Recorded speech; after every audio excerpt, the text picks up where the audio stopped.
How many snaps did they run in the 14 personnel? That's only for us. 100% of the snaps.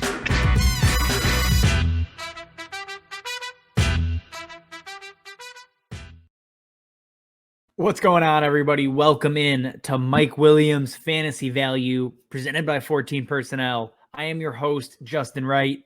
Before we get into it, guys, remember to subscribe to the YouTube channel, follow me over on Twitter at Justin_14P, and get the podcast account at 14P_fantasy. So you know what's dropping, when it's dropping, all that good stuff.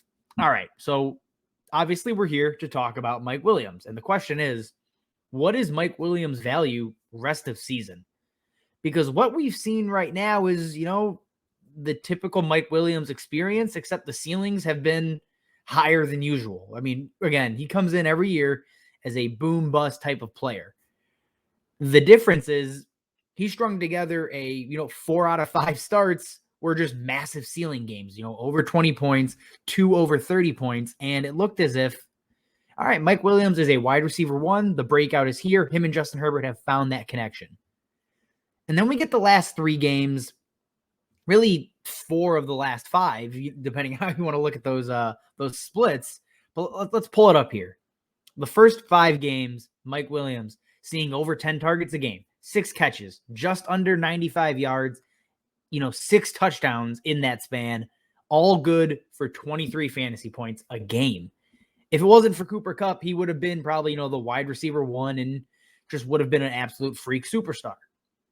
And we saw it in week 4. The wheels kind of came off a little bit. He had his first down game where he didn't crack double digits.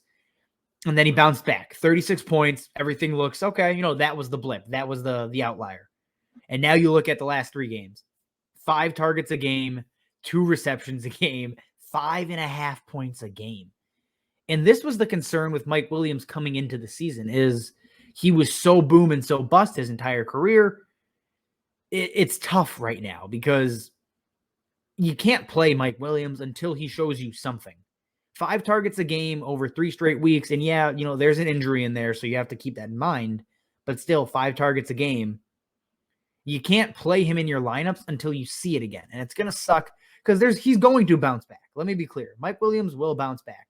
The Chargers are a pass-heavy team.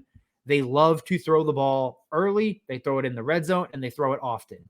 When they're trailing, they throw 7% more than the average NFL team does. When they're leading, they throw 9% more than the average NFL team does. And when they're inside the 5, they throw the ball 19% more often than the average NFL team does. That just means red zone opportunities present themselves for pass catchers like, Austin Eckler, Keenan Allen, Mike Williams, Donald Parham, Jared Cook, whoever else is on that team there. So is Mike Williams a 5.5 point a game kind of guy? No, of course not. He's going to bounce back. He's just happened to string together several bad games. He's going to get healthier. Again, he was banged up in week 6.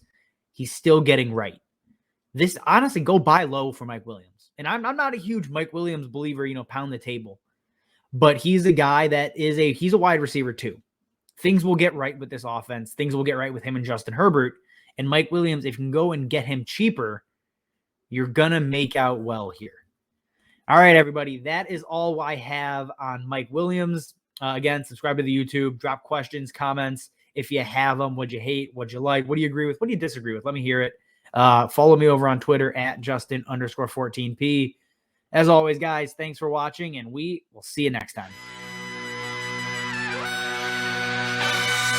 How many snaps did they run in the 14 personnel? That's only for us. 100% of the snaps.